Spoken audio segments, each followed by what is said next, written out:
Friends, welcome you to speaknowenglish.com, and today I'm going to give you the entire solution of your communication skills in English. Means आज जो मैं आपको बताने वाला हूँ fluent spoken English में जितने भी ग्रामर की ज़रूरत होती है वो पूरा ग्रामर एक लेक्चर के अंदर विद इन 20-25 मिनट्स के अंदर में फिनिश हो जाएगा और आपको लगेगा कि मुझे जो इंग्लिश बोलना है उसके लिए मुझे पूरा ग्रामर आता है। ग्रामर में मैं टेक्निकली इंग्लिश बोलना सिखाने के लिए सिर्फ और सिर्फ 7 चैप्टर सिखाता हूँ, जिसका पहला चैप्टर है इंट्रोडक्शन ऑफ ग्रामर। और आप ये वीडियो के साथ बने रहें और ये आगे मैं वीडियो के साथ अगला चैप्टर बताऊंगा जो पार्ट्स ऑफ स्पीच है।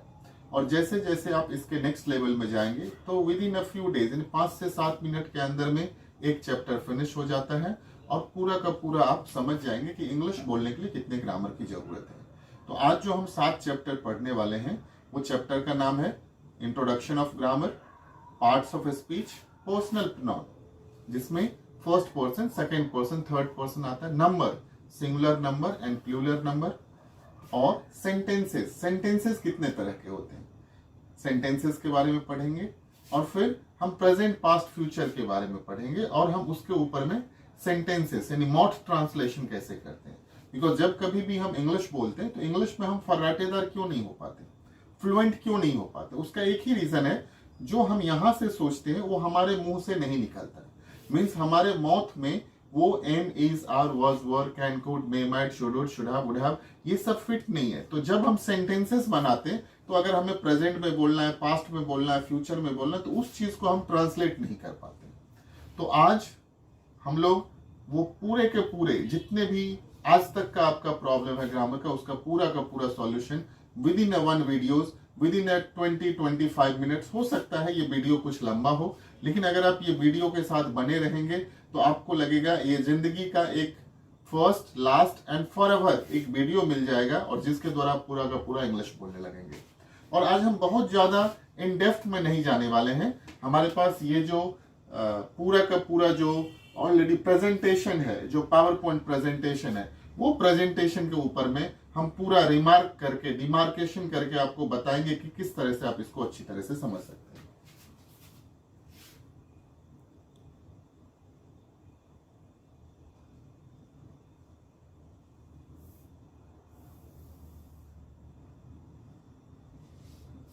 So first of all introduction of grammar. तो ये इंट्रोडक्शन ऑफ ग्रामर क्या है, और अगर हमें ग्रामर पढ़ना है तो ग्रामर पढ़ना क्यों है, उसका सबसे बड़ा रीजन है कि grammar is the system of language. Grammar किसी भी भाषा का क्या है, एक सिस्टम है। जैसे हम मैथमेटिक्स पढ़ते हैं और मैथमेटिक्स को अगर सॉल्व करना है तो फॉर्मूला आना चाहिए, उसी तरह से ग्रामर जो है एक सिस्टम है। ग्रामर आपको एक बेसिक चीज बताता है और जिसके ऊपर में आप अच्छी तरह से इंग्लिश बोल सकते हो। तो ऐसा नहीं कि फॉर्मूला आ गया तो मैथमेटिक्स आ गया, फॉर्मूला के साथ आपको मैथमेटिक्स का प्रैक्टिस करना पड़ेगा। उसी तरह से ये जो बेसिक ग्रामर है, ये जो सिस्टम है, वो थोड़ा सा सिस्टम समझ लेने के बाद आपको मॉथ ट्रांसलेशन करना पड़ेगा एक मेडिटेशनल वे में और आप इंग्लिश बोलने लगेंगे। एक बहुत बड़ा आंसर है कि अगर हमें ग्रामर पढ़ना है तो क्या हम ग्रामर को रूल्स मानते हैं? नहीं, ग्रामर को हम रूल्स नहीं मानते, क्योंकि रूल्स किसी गेम में होता है कि ये 4 हो गए, 6 हो गए, वाइड हो गया, नो हो गए। बट ग्रामर इसके लिए जरूरी है बिकॉज ये हमारे साउंड्स को रिप्रेजेंट करता है, डिमार्क करता है कि आप प्रेजेंट में हो, पास्ट में, फ्यूचर में। जैसे अगर हमारे इंडियन मदर टंग में मराठी, गुजराती, तेलुगु, तमिल, पंजाबी, उड़िया, हम जो भी कुछ बोलते हैं प्रेजेंट, पास्ट, फ्यूचर में बोलते हैं। उसी तरह से जिसका मदर टंग इंग्लिश है वो भी कभी ग्रामर नहीं सीखा है, लेकिन वो प्रेजेंट, पास्ट, फ्यूचर में बोलता है। जैसे हम लोग हिंदी में बोलते हैं मैं जाता हूं, मैं जाता था, मैं जाऊंगा, तो हमें पता नहीं ये प्रेजेंट है, ये पास्ट है, ये फ्यूचर है। उसी तरह से जो जिसके मदर टंग होते हैं ग्रामर, उसको पता होता है। तो ग्रामर को हम लोग एक एज अ सिस्टम समझते हैं, उसको रूल्स नहीं मानते हैं, राइट।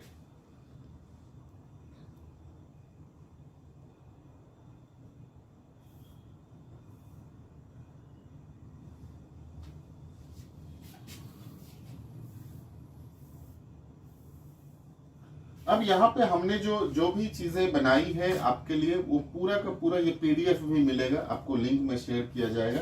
साथ में ये इंग्लिश और हिंदी में है। तो ये बहुत ही क्लियरली है कि अगर आपको इंग्लिश बोलना है तो आप जो सोचेंगे वो पूरा का पूरा कौन सी भाषा में सोचेंगे, आप जब कभी भी सोचेंगे तो आप हिंदी में सोचेंगे और उसको इंग्लिश में बोलेंगे, राइट।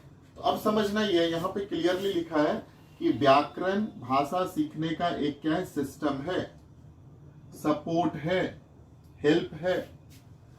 क्योंकि भाषा की शुरुआत व्यक्ति के ध्वनि से होता है, ये क्लियरली लिखा हुआ है। तो अगर आपको ऐसा लगता है कि अगर आपका मातृभाषा इंग्लिश नहीं है, if your mother tongue is not English, then definitely you should know the basic concept of grammar. तो उसके लिए बहुत बड़ा, if your mother tongue is not English, if it is an international tongue, to learn quickly, you need to understand the basic grammatical rules and regulation. So once you'll understand the basic rules and regulation, you will able to speak present, past, future in the very correct manners, and you will able to tell the people whatever you are thinking in the present, so the things you will come out same sentences in the present. If you want to speak in the past, in the same way you will speak in the past. If you want to speak in the future, with the same way you will speak in the future.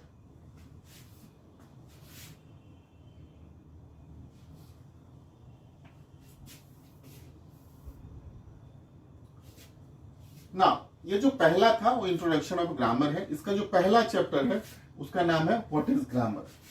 जब कभी हम कहते हैं what is grammar तो question आता है कि grammar कितना बड़ा है और हमें कितना सीखना है। तो ग्रामर बहुत बड़ा नहीं और बहुत ज्यादा नहीं सीखना है। ये ग्रामर की शुरुआत जो होती है, पहला चैप्टर है व्हाट इज ग्रामर, यानी ग्रामर क्या है। तो सबसे पहले अपने को समझना है ग्रामर क्या है। What is grammar? Grammar is the backbone of any language. Grammar क्या है? किसी भी लैंग्वेज का एक बैकबोन है, if it is not your mother tongue. Similarly without grammar you can't speak proper and good English language. Means grammar is the system, grammar is the backbone. Without grammar you can't speak proper and correct English. If the mother tongue is not belongs to you, being as an English speaker, then you will have to understand the basic concept. You will have to understand the basic concept of present, past and future. And if it will get fit with your tongue, you will able to speak fluent spoken English.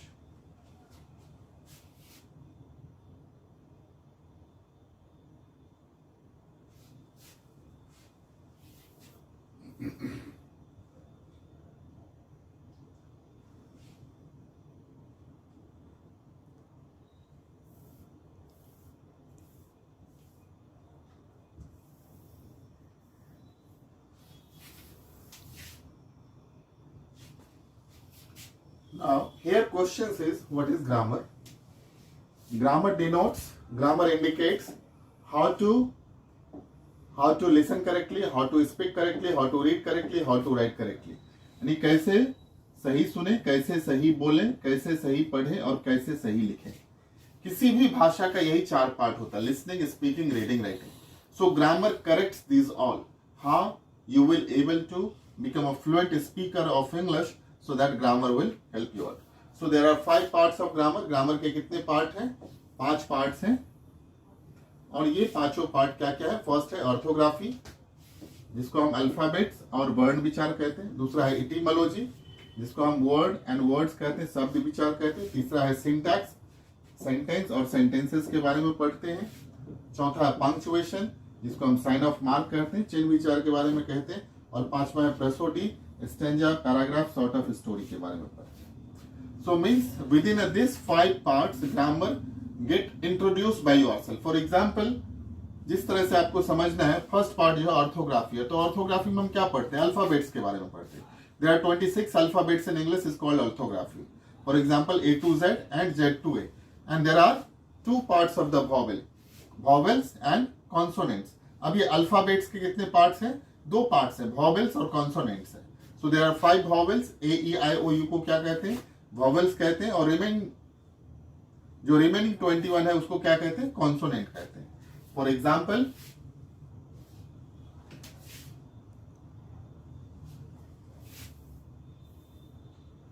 just we'll understand with this.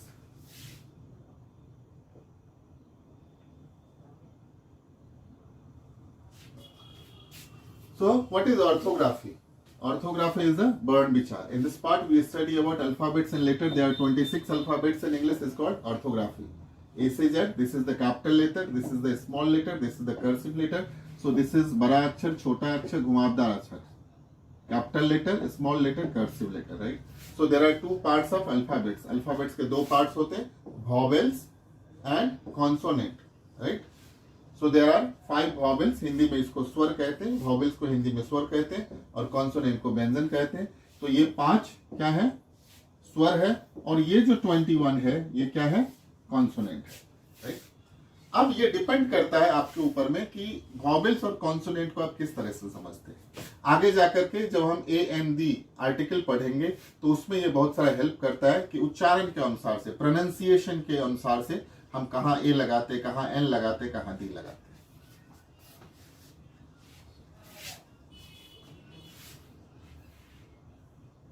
Now second is what? Second is etymology. अब ये etymology में हम क्या पढ़ाई करते हैं? Word and words के बारे में पढ़ते हैं. What is etymology? In this part we study about word and words. ठीक है, हमारा जो भी डेफिनेशन है वो डेफिनेशन नहीं है, एक अंडरस्टैंडिंग है. इन दिस पार्ट, इस भाग में हम लोग पढ़ते हैं किसके बारे में? वर्ड एंड वर्ड्स के बारे में. सो what is the words? A group of alphabets and letters which give complete meaning or meaningful sense is called words. What is the words? A group of alphabets and letters which give complete meaning or meaningful sense is called words. 2 4 5 alphabets को मिला के words हो जाता है. Called words. अक्षरों के समूह को शब्द कहते हैं. For example you can write APPLE. अगर हम यहाँ पे APPLE लिखते हैं तो ये जो 1 2 3 4 5 ये 5 अल्फाबेट्स यानी 5 अल्फाबेट्स को मिला के क्या बन गया? एक वर्ड्स बन गया है. और अगर हम यही 2 वर्ड्स लिखेंगे तो एप्पल हो जाएगा, BAT बैट हो जाएगा. फॉर एग्जाम्पल 3 अल्फाबेट्स मिला करके एक दूसरा वर्ड बन गया. तो जिस तरह से अल्फाबेट्स के समूह को क्या कहते हैं? शब्द कहते हैं. उसी तरह से शब्दों के समूह को क्या कहते हैं? वाक्य कहते हैं. सिंटैक्स में हम वही पढ़ेंगे. In this part we study about sentence and sentences. That is called syntax. What is sentence? A group of words which give complete meaning और meaningful sense is called the sentence. शब्दों के समूह को क्या कहते हैं? वाक्य कहते हैं. जिससे किसी अर्थ का तात्पर्य लगे उसे वाक्य कहते हैं. 2 4 5 10 वर्ड्स को मिला करके एक सेंटेंस बनता है और 10 20 25 50 सेंटेंस को मिला के एक पैराग्राफ बनता है, राइट?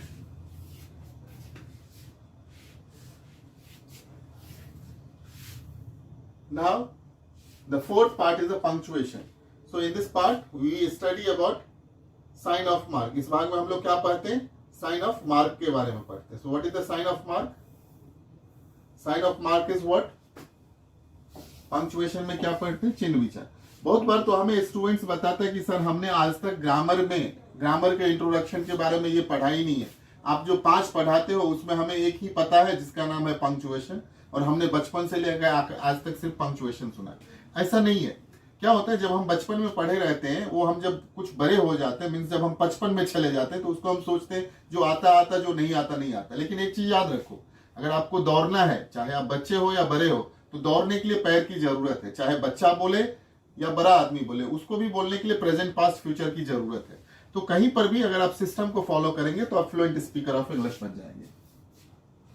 तो पंक्चुएशन में हम क्या पढ़ते हैं? फुल स्टॉप के बारे में, comma, dash, slash, interrogation, exclamation, इस सब के बारे में पढ़ते हैं.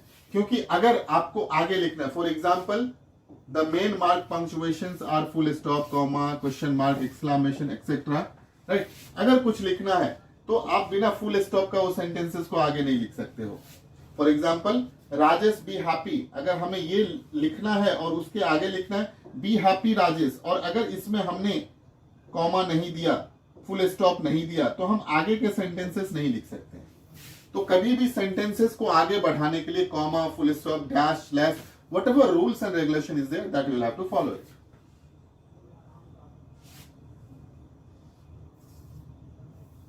फिफ्थ पार्ट जो है that is called the prosody. What is prosody?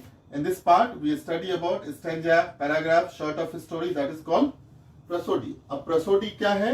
इस बार में हम लोग क्या पढ़ते हैं? stanza, paragraph, short of story, books, novel, etc. आप सुनते होंगे बचपन में जब बच्चे सब छोटा छोटा स्टोरी पढ़ता है, stanza पढ़ता है, Johnny Johnny yes papa, eating sugar no papa, telling lie no papa, open your mouth. तो बच्चा भी जब इंग्लिश बोलता है तो उसको भी हम कुछ ना कुछ बोलना सिखाते हैं, और हम क्या करते हैं, हम अपने मुंह को बंद रखते हैं और बोलते हैं इंग्लिश बोलना है। तो ये जो इंट्रोडक्शन ऑफ ग्रामर है, ये आपको फ्लुएंट स्पीकर ऑफ इंग्लिश बना देगा। अब ये कैसे बनाएगा, तो अगर ये 5 के 5 आपने समझ लिया तो समझो आज से ये ग्रामर का खेल खत्म। आपको पता चल गया कि पहला चैप्टर में हमने क्या पढ़ा है, अल्फाबेट्स के बारे में, मीन्स A to Z और Z to A। एक चीज मैं और बताता हूं आज। फॉर एग्जाम्पल, अगर आपको A से Z तक आता है तो Z से A तक क्यों नहीं आता है? इसका सबसे बड़ा रीजन है कि बचपन से लेकर आज तक आपने क्या पढ़ाई किया है, A to Z, ABCDEFGHIJKLMNOPQRSTUVWXYZ। लेकिन जब कभी भी हमें Z से A बोलना होता है तो हम वो चीज को नहीं बोल पाते। क्यों नहीं हम Z से A तक बोल सकते? Z से A तक क्यों नहीं बोल सकते? अगर आप बोलो तो मैं कैमरा ऑन कैमरा बता सकता हूं, ZYXWVUTSRQPONMLKJHIGFEDCBA। हमने कुछ छोड़ा नहीं। अगर आप बोलो तो मैं उतना जल्दी लिख सकता हूं, ZYXWVUTSRQPONMLKJHIGFEDCBA। तो मीन्स हमारा कहने का अर्थ क्लियर है, जो आप बोलते हो उस चीज को आप अपने टंग से निकाल सकते हो। फॉर एग्जाम्पल, अगर आप इंग्लिश बोलना चाहते हो और इंग्लिश को अगर आप 2-4 बार नहीं बोलोगे तो वो नहीं निकलेगा। ये ऐसा नहीं कि मैं A से Z और Z से A तक बता दूं तो आपको इंग्लिश बोलने आ जाएगा, लेकिन मेरा ये बताने का तरीका है कि अगर आप A से Z बचपन से लेकर आज तक बोले हो तो कितना फ्लुएंटली बोलते हो। उसी तरह से अगर आप बोलना चाहते हो ZYXWVUTSRQPONMLKJHIGFEDCBA, तो मीन्स आप जितने टंग को ट्विस्ट करोगे मेडिटेशनल वे में, उतने अच्छी तरह से आप इंग्लिश बोलोगे। फॉर एग्जाम्पल, ये हमने एक पहला बताया है कि जब अल्फाबेट्स आता है तो अल्फाबेट्स के बाद क्या बनता है, दूसरा अल्फाबेट से क्या बनता है, वर्ड्स बनता है। तीसरा क्या बनता है, सेंटेंस बनता है। चौथा क्या बनता है, पंक्चुएशन बनता है। पंक्चुएशन बनता है। और पांचवा क्या बनता है, रसोडी बनता है। तो ये जो पार्ट है, 5 है, एक अल्फाबेट से क्या बन गया, वर्ड्स बन गया। वर्ड से क्या बन गया, अल्फाबेट से क्या बन गया, वर्ड बन गया। वर्ड से क्या बन गया, सेंटेंस बन गया। सेंटेंस से क्या बन गया, सेंटेंस को आगे कब तक नहीं लिख सकते, जब तक पंक्चुएशन नहीं होगा, full stop, comma, dash, slash, whatever, right. रसोडी में हम क्या पढ़ते हैं, stanza, paragraph.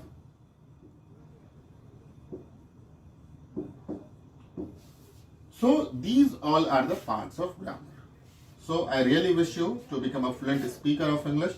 This part will definitely help you out. So this is the first part of grammar. Similarly, we are going to start the second part, that is called the parts of speech.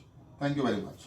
So my dear friend, जो second chapter है वो है parts of speech. इसके नाम में पूरा English छिपा हुआ है। Parts मतलब हिस्सा, speech मतलब बोलना। जो बोलने का हिस्सा होता है उसे हम parts of speech कहते हैं। अब पार्ट्स ऑफ स्पीच बनेगा कैसे, what is the parts of speech?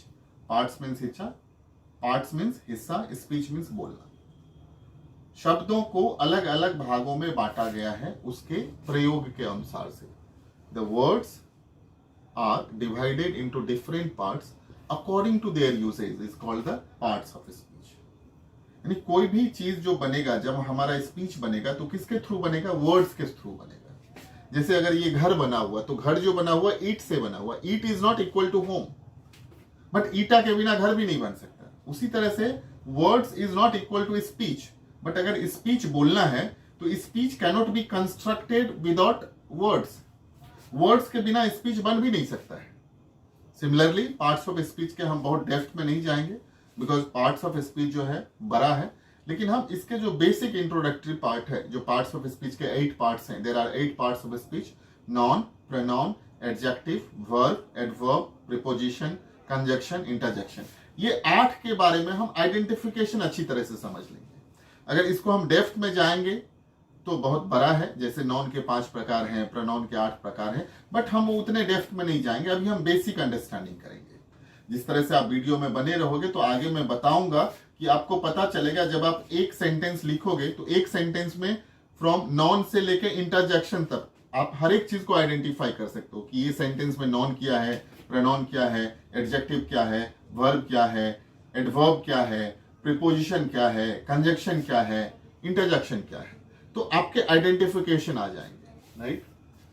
So this is parts of speech. What is parts of speech? जैसे मैंने आपको बताया है, words are divided into different parts according to their usage is called parts of speech.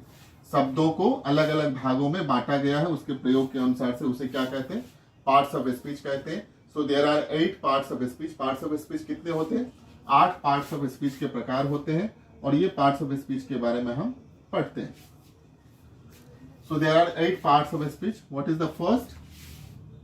First is noun. Noun को हिंदी में संज्ञा कहते हैं। Second is pronoun. प्रोनाउन को सर्वनाम कहते हैं। Third is adjective. एडजेक्टिव को क्या कहते हैं? विशेषण कहते हैं। Fourth is what? Verb. Verb को क्या कहते हैं? क्रिया कहते हैं। Fifth is what? एडवर्ब, उसको क्रिया विशेषण कहते हैं। Sixth is what? प्रीपोजिशन, उसको संबंध सूचक कहते हैं। कंजक्शन को क्या कहते हैं? संयोजक, जो एक दूसरे को ऐड करता है। और इंटरजेक्शन को क्या कहते हैं? विस्मय बोधक। फॉर एग्जाम्पल, आपको अच्छी तरह से समझना पड़ेगा कि ये 8 को पढ़ने से ग्रामर नहीं आ जाएगा, या 8 के पढ़ने से हम इंग्लिश नहीं बोलने लगेंगे ये। लेकिन अगर हम 8 नहीं समझेंगे तो हम एक सेंटेंस में क्या नाउन है, क्या प्रोनाउन है, क्या वर्ब है, हम उसको आइडेंटिफाई भी नहीं कर पाएंगे। तो हमारा जो पर्पस है ये सिखाना, आपको एक आइडेंटिफिकेशन सिखाना है, एक एक्टिविटीज सिखाना है कि एक सेंटेंस में क्या क्या होता है, right. So what is noun? Noun is the naming word. Noun is what? Noun is the naming word. Simple समझना, noun is the naming word. जिससे किसी नाम का पता चले उसे नाउन कहते हैं। किसी भी व्यक्ति, नाम, स्थान के नाम को नाउन कहते हैं। फॉर एग्जाम्पल, राम, सीता, खुशी, Mumbai, Ganga, etcetera. Sita is a beautiful girl. This is what? One sentence. So Sita is what? Noun. और अगर हम वही एक गर्ल कहते तो गर्ल क्या हो जाएगा? ये नाउन के ही एक प्रकार है। बिकॉज नाउन का जो 5 प्रकार होता है, proper noun, common noun, collective noun, material noun, abstract noun, वो हम उतना डेप्थ में नहीं जा रहे, लेकिन ये नाउन का एक प्रकार है। लेकिन आपको समझने के लिए समझना, ये सीता क्या है? नाउन है। खुशी इज हैप्पी गर्ल, तो ये खुशी क्या है? नाउन है। For example, the teachers teachers teachers is the name of the person, right. So for example, आपको अच्छी तरह से समझना है, जिससे किसी नाम का पता चले उसे क्या कहते हैं? नाउन कहते हैं।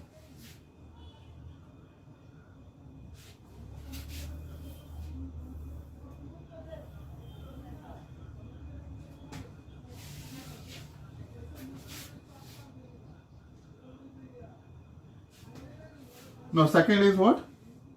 Pronoun. What is pronoun? Pronoun is what?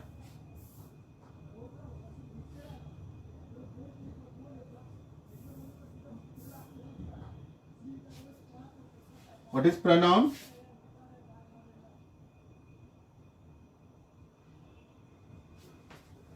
What is pronoun? Pronoun is a सर्वनाम। pronoun किसे कहते हैं? सर्वनाम। जो नाउन के बदले में आता है उसे क्या कहते हैं? प्रोनाउन कहते हैं। क्लियर लिखा है, a pronoun is a word which come instead of noun is called pronoun. जो नाउन के बदले में आता है उसे क्या कहते हैं? प्रोनाउन कहते हैं। For example, I, we, you, he, she, it, this, that. जहां पे नाम है, फॉर एग्जांपल अगर ये सीता लिखा हुआ तो सीता क्या था? प्रोनाउन था। लेकिन जब हम यहां पर लिखेंगे तो सीता के बदले हम शी लिखेंगे। अगर कोई नाम लिखा है तो ये जब सीता प्रोनाउंसिएट करेगी तो उसके बदले में आई भी लिखा था, आई एम स्पीकिंग इंग्लिश। ये डिपेंड करता है कि आप किस तरह से यूज करते हो। जो नाउन के बदले में आता है उसे क्या कहते हैं? प्रोनाउन करते हैं। तो she is what? She is pronoun. She is happy girl, pronoun. This is Sonam, so this is what? Similarly, जो नाउन के बदले में आता है उसे क्या कहते हैं? प्रोनाउन कहते हैं। What is adjective? And adjective is the word which give a quality of noun and pronoun. जो नाउन और प्रोनाउन की विशेषता बताता है उसे क्या कहते हैं? एडजेक्टिव कहते हैं। फॉर एग्जाम्पल,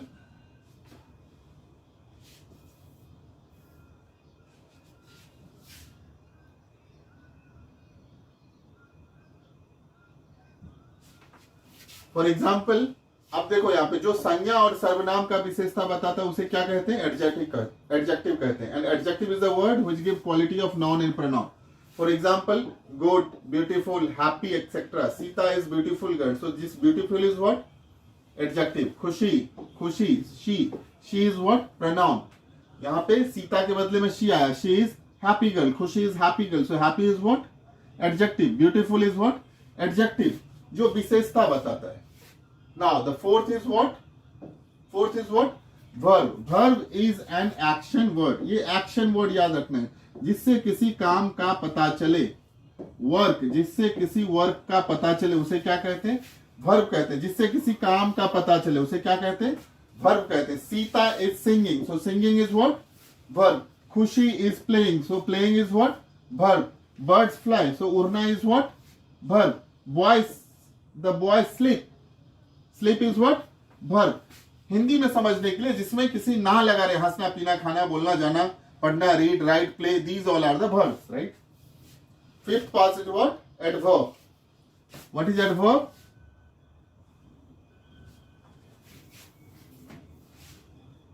Adverb means क्रिया विशेषण. अब adverb क्या बताती है? क्रिया विशेषण है.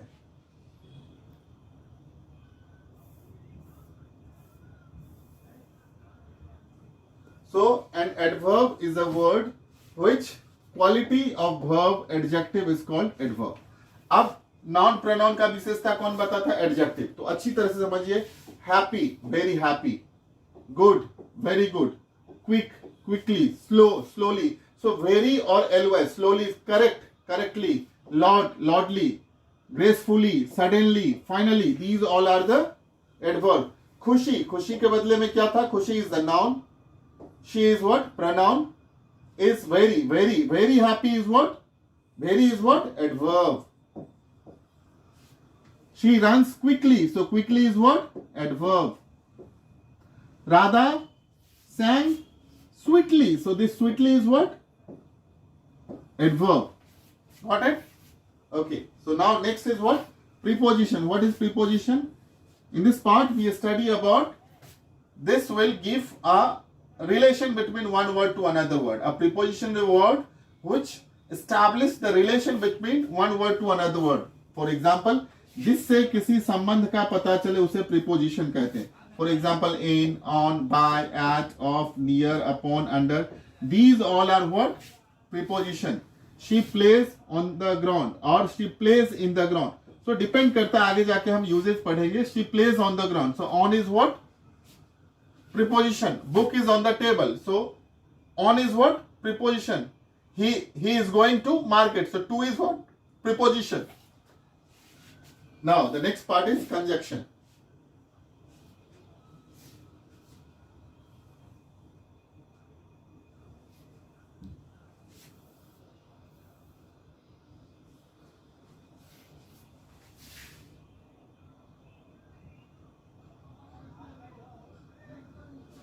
So sixth is what? Conjunction. In this part we study about, इस भाग में हम लोग क्या पढ़ते हैं? Conjunction is a word which add one word to another word. इसके एग्जाम्पल में क्या आ जाएगा? And, or, but. For example, if I am writing Ram and Shyam, तो अगर हम एंड नहीं देंगे तो पता नहीं चलेगा. तो Ram and Shyam. And is what? Conjunction, right?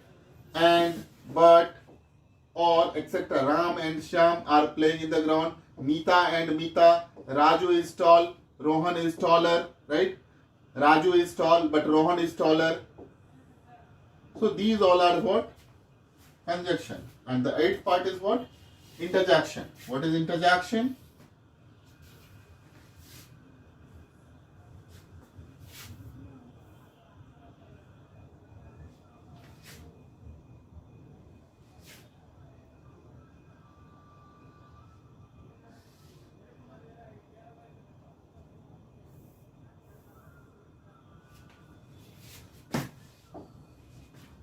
So an interjection is a word which give express sudden feeling, जिससे किसी sudden feeling का पता चले. Oh, ah, alas, hip hip hooray, we won the match. So these all are what? Preposition. The sign of, interjection. The interjection sign is exclamatory sign is what? This.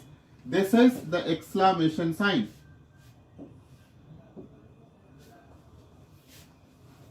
Exclamation, hurrah, hip hip, alash, etc. Hip hip hurrah, we won the match. The old man is dead. So these all are the parts of what? Parts of what?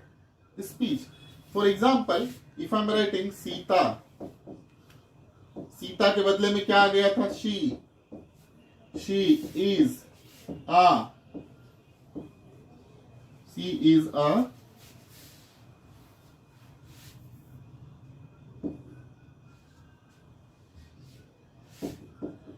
Very beautiful girl, but she is also very intelligent in studies. Simple है। Sita is what? Noun. अब सीता क्या है यहां पे? देखना, सीता क्या है यहां पे? नॉन है। शी क्या है यहां पे? प्रोनाउन है। वेरी क्या है यहां पे? एडवर्ब है। ब्यूटीफुल क्या है यहां पे? एडजेक्टिव है। गर्ल कॉमन, बट क्या है यहां पे? कंजंक्शन है। शी अगेन प्रोनाउन है। ऑल्सो वेरी एडवर्ब है। इंटेलिजेंट क्या है? एडजेक्टिव है। स्टडीज क्या है? पढ़ाई है। तो जब हम समझ जाएंगे अच्छी तरह से कि पार्ट्स ऑफ स्पीच क्या है, तो किसी भी सेंटेंस में हम आइडेंटिफाई कर सकते हैं नाउन क्या है, प्रोनाउन क्या है, एडजेक्टिव क्या है, वर्ब क्या है, एडवर्ब क्या है, प्रीपोजिशन क्या है, कंजक्शन क्या है, इंटरजेक्शन क्या है। हम एक ओवरऑल एक ये कंक्लूजन पे पहुंचते हैं कि हमें अब बेसिक आइडेंटिफिकेशन आ गया, हमें उतना डेप्थ में नहीं जाना है। तो हमने एक पहला चैप्टर फिनिश किया है जिसका नाम है व्हाट इज ग्रामर। दूसरा चैप्टर है पार्ट्स ऑफ स्पीच। अब जो ये अगला चैप्टर है, तीसरा चैप्टर है, उसका नाम है पर्सनल प्रोनाउन। अब आप बताएंगे पर्सनल प्रोनाउन क्या है। तो पर्सनल प्रोनाउन एक प्रोनाउन का पार्ट है। जो प्रोनाउन का 8 प्रकार है उसमें से एक है पर्सनल प्रोनाउन, रिफ्लेक्सिव प्रोनाउन। तो हम लोग उतना डेप्थ में नहीं जा रहे, हम पर्सनल प्रोनाउन के बारे में पढ़ेंगे। So friends, my dear students, I would really give you suggestion. Whatever things you are learning, don't remember it, don't mug up it. Just understand it. Just try to understand. If you want to do the proper practice, do the meditational communication skills of English, which is given in the further videos, and where you will get all the things am, is, are, was, were, can, could, may, might, should have, right? So if you go slowly and study, you will become a fluent speaker of English. Thank you very much.